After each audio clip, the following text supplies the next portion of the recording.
Hi. So there's a lot of speculation being made um, about the Smithsonian covering up the discovery of the bones of giants and a lot of accusations. So I think that's a very strong thing to say, and so I wanted to show you some of the things that I found in researching this subject.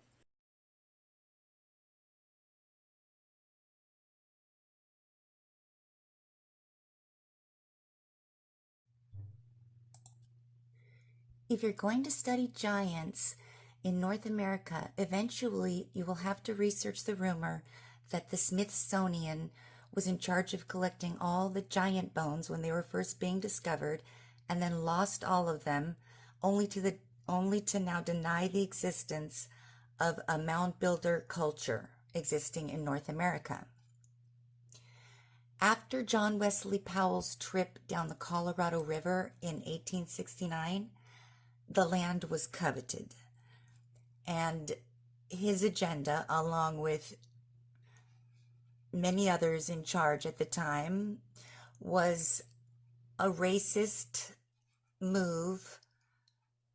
You've heard it called manifest destiny, but to legitimize taking the land, they used a pseudoscience called evolution to try to prove that they were farther along the evolutionary line from savage to civilized, and therefore they had a God-given right, the scientific proven right, whatever, to destroy what's already there and build on top of it because they know what's best for the land because they're superior.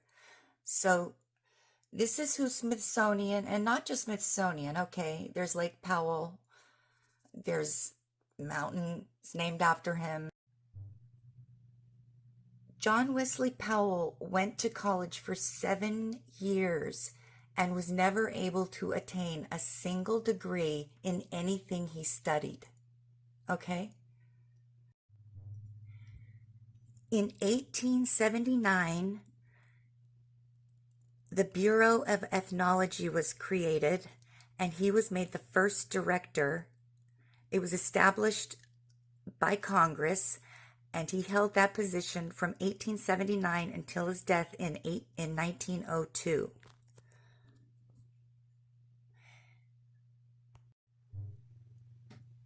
In 1879, by an act of Congress, the Bureau of American Ethnology was established for the purpose of transferring archives, records, and materials relating to the Indians of North America from the Interior Department to the Smithsonian Institution.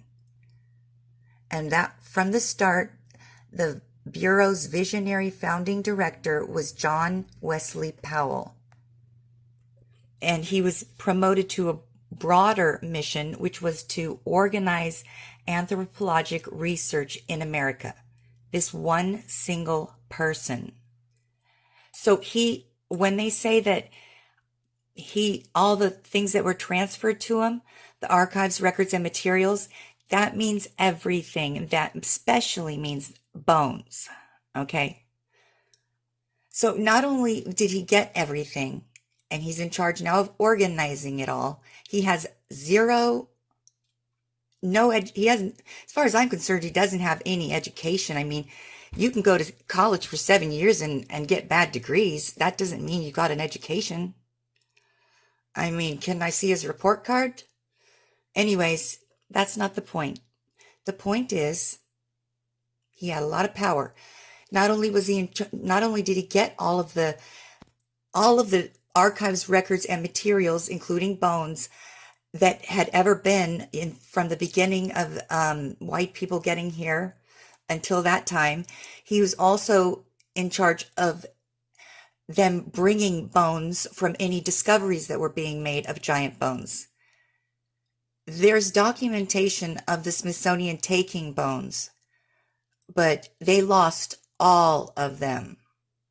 All of them. I mean, Okay. All right. We're not going to say they're guilty yet. Let's keep going. So, under Powell, the Bureau organized this. It was an intensive research, multi-year project, and he sponsored, he wrote lots of books, and he prepared very racist exhibitions that were completely horrible and, I mean, disgraceful. The Smithsonian owns up to it on their website, buried in an article, buried in a paragraph. Okay, it doesn't even get the start of its own paragraph. Buried that this was bad. It was bad.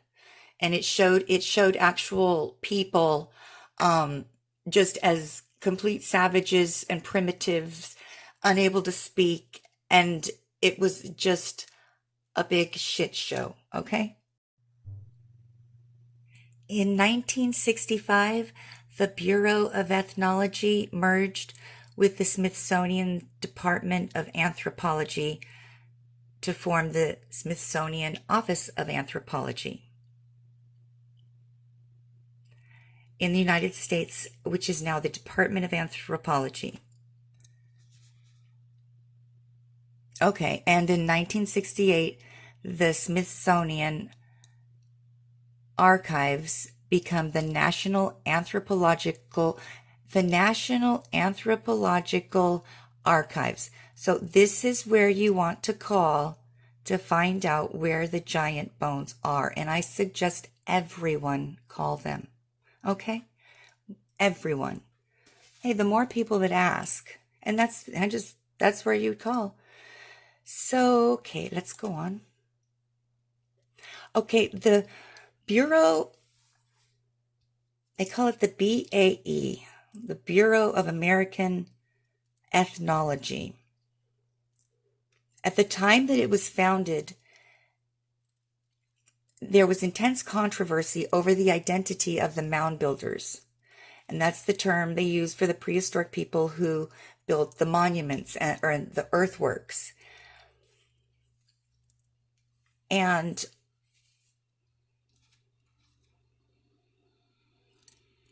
John Wesley Powell won that argument, you could say, because I never learned about a prehistoric indigenous race of giants that were called the mound builders ever. And it's because this information was buried, and the person that won this argument was John Wesley Powell. And again, I'm going to remind you, he didn't have any college degrees. Not only did he not have any college degrees, he went to college for 7 years and was denied degrees. Okay? All right. Powell advocated for government funding to be used to civilize Native American populations, pushing for the teaching of English, Christianity, and Western methods of farming and manufacture. So I think it's fair to say that this person, John Wesley Powell, had the means and the ability, because he's the one that was in charge. He's the sole person that was in charge of receiving all the bones of the giants, from the ones that had been discovered in the past to the ones that were being discovered. And he's the one, I guess, that lost them because they're gone. And so now let's get into his intention or his reason for doing this, because obviously he had the ability. So Smithsonian had the ability. They had the opportunity to do this, to take the bones and destroy them. So the big question is, why? Why would they do that?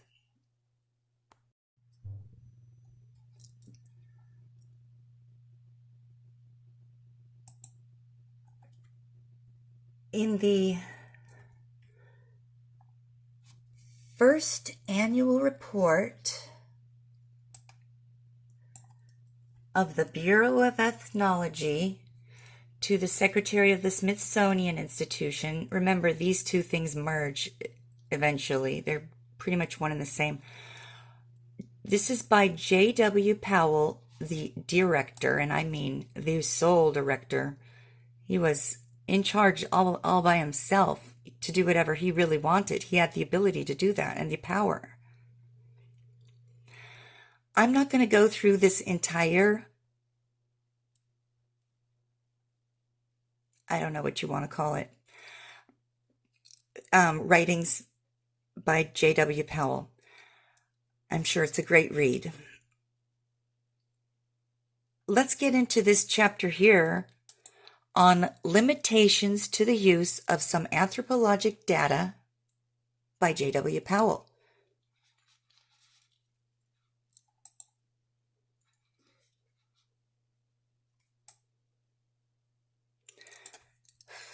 Okay.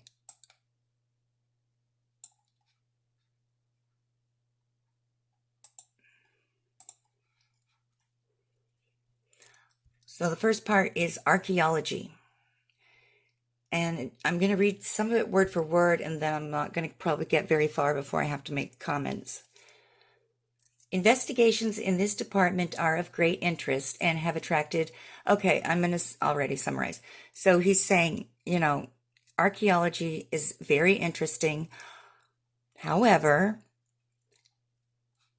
material, meaning the the anthropologic and archaeological material, giant bones that have been discovered have not been always put into use wisely, meaning the conclusions drawn from them. In the monuments of antiquity found throughout North America, in camps and village sites, graves, mounds, ruins, and scattered works of art, I'm going to repeat that, scattered works of art, the origin and development of art in the savage and barbaric life may be studied satisfactorily. Incidentally, 2, hints of customs may be discovered. Maybe that you might find that. I'm saying it's a possibility that little hints of customs may be discovered, but outside of this, the discoveries made have been illegitimately used, especially for the purpose of connecting the tribes of North America with peoples or so-called races of antiquity in other portions of the world. So they're talking about mound builders in England, the giant mound builders in England, and then the giant mound builders in the United States, and the whole diffusion. He's going to go on to say that's a bunch of bullshit. He says, a brief review of some conclusions that must be accepted in the present status of the science will exhibit the futility of these attempts. I mean, even for that time, that sentence is flowery, to say the least. This is hard for me to read without kind of getting worked up. Oh, this is nice. It is now an established fact that man was widely scattered over the earth, at least as early as the beginning of the Quaternary period and perhaps the end of the Pliocene. The next paragraph's pretty interesting, the start of it. If we accept the conclusion that there is but one species of man, as species are now defined by biologists, we may reasonably conclude that the species has been dispersed from some common center, as the ability to successfully carry on the battle of life in all climes belongs only to a highly developed being, but this original home has not yet been ascertained with certainty, blah, blah, blah, blah, blah. That sentence is really long. Maybe if he had graduated from college, he'd know that. In the study of these antiquities, there has been much unnecessary speculation in respect to the relation existing between the people to whose existence they attest and the tribes of Indians inhabiting the country during this historic period. So he's saying that even though the Native American Indians are saying there was a race of giants here, that doesn't mean it's true. He's trying to deny the existence of giants. This is entirely about denying the existence of giants. This is propaganda called and disguised as science, and it's like, oh God, it reminds me of like a cult, because it's bullshit and it's being preached to you like it's the truth, and it isn't. And we're still looking up to this man. Again, it says here, again, it is contained in the recorded history of the country. Several different distinct stocks of present Indians were mound builders, and the vast number of mounds discovered in the United States should lead us to suspect at least that the mound builders of prehistoric times belonged to many and diverse stocks. So there was no culture of mound builders. Adina, no. Hopewell, no. All these cultures we know for a fact existed. They were giants. He's saying they didn't. And this is the foundation. It's so racist, and it has to seep into it a little bit, even at this far time away.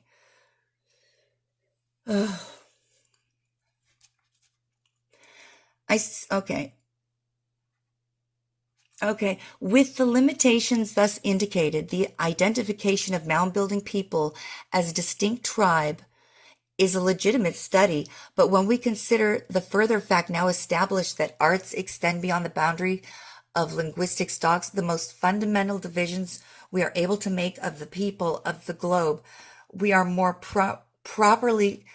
may more properly conclude that this field promises but a meager harvest. But he's going to lay down a law right now. He doesn't have a college degree, but he's going to lay down a law. Let's go. Let's hear what the law is.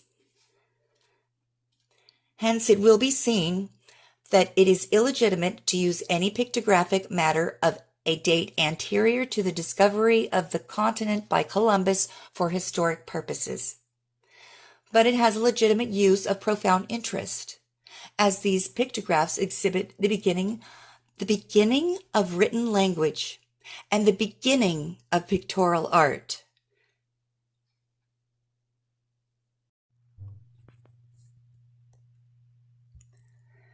Without entering into an explanation of the causes which have led to this condition of things, the condition of things meaning tribes being absorbed into the body of civilized people. I'm reading what he's written. I'm not making it up. Often too, different tribes have been designated by the same name. Without entering into any explanation of the causes which have led to this condition of things, it is simply necessary to assert that this thing has led to a great confusion of nomenclature. Therefore, the student of Indian history must be constantly on guard in accepting the statements of any author relating to any tribe of Indians. So he's saying, don't believe anything they say. That's why, because they told him there's a race of giants. And he's saying, don't believe anything they say. If you want to know about the Native Americans, guess what? You don't ask them. You ask John Wesley Powell, who couldn't even get a college degree. This what's happened. And that's what is going on. This is what this is.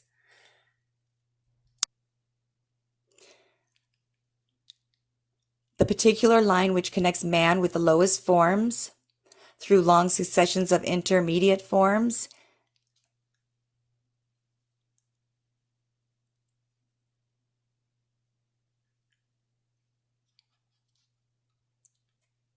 look. From the many facts already recorded, it is probable probable that many detached portions of this line can be drawn. And such a construction, though in fact it may not be correct in all parts, he's admitting he's fucking he just admitted he's full of shit. He's admitting that what he's about to say is complete bullshit, and he's right. Look, from the many facts already, he's talking about evolution. From the many facts already recorded, it is probable that many detached portions of this line can be drawn. And such a construction, though in fact may not be all correct in all parts, yet serves as valuable purpose in organizing and directing research. So he's in charge of organizing the bones of the giants, and he just said he's got to use evolution to organize them and direct his research.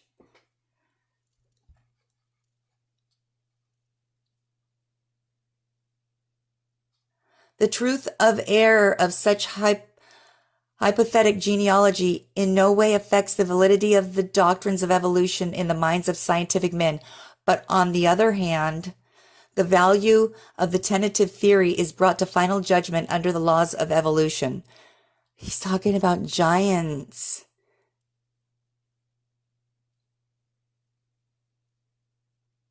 So the discovery of facts and relations guided by the doctrines of evolution reacts upon these doctrines, verifying, modifying, and enlarging them.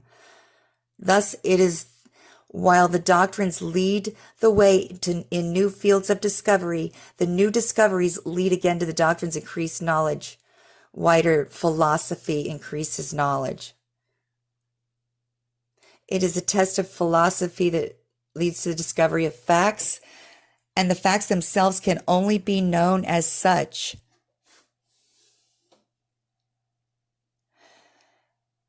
That is, can only be properly discerned and discriminated by relegating to their place in philosophy. He means their place in evolution. And if there isn't one, the whole progress of science depends primarily upon this relationship between knowledge and philosophy. Bullshit. Because you know what? Philosophy, if evolution is wrong and you're basing your science on it, your science is wrong.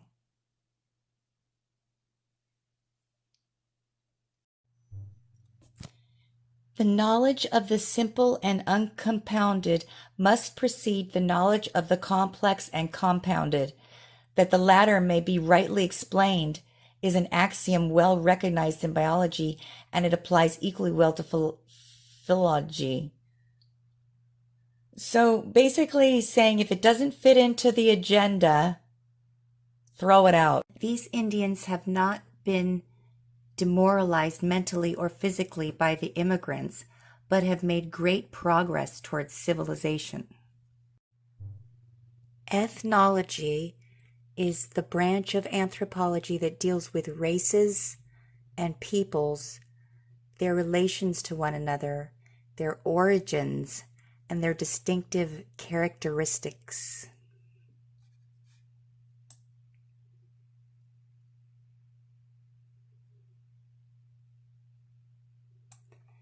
A branch of anthropology that analyzes cultures, especially in regard to their historical development and the similarities and dissimilarities between them.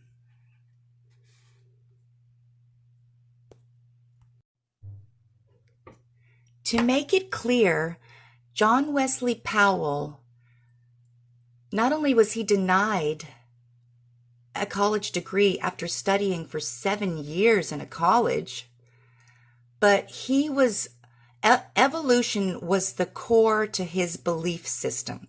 He didn't really have knowledge, he had beliefs, okay?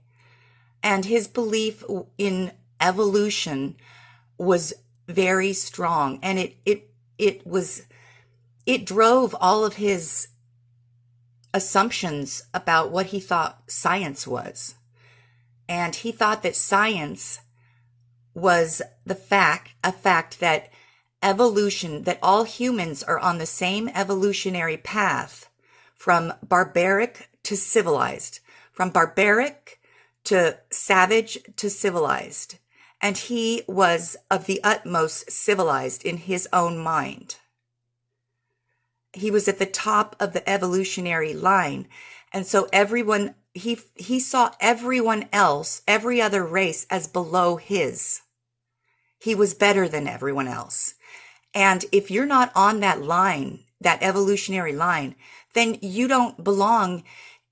He even stated that he doesn't believe that all this extra evidence that doesn't fit into the pattern of evolution is unnecessary and is irrelevant because it just confuses things.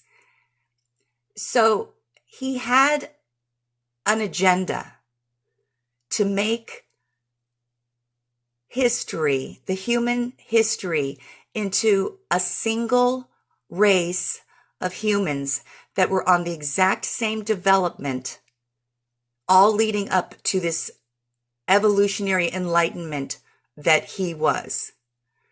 And I'm going to just say that, in my opinion, he was a racist, he was ignorant, he was barbaric, and he had no business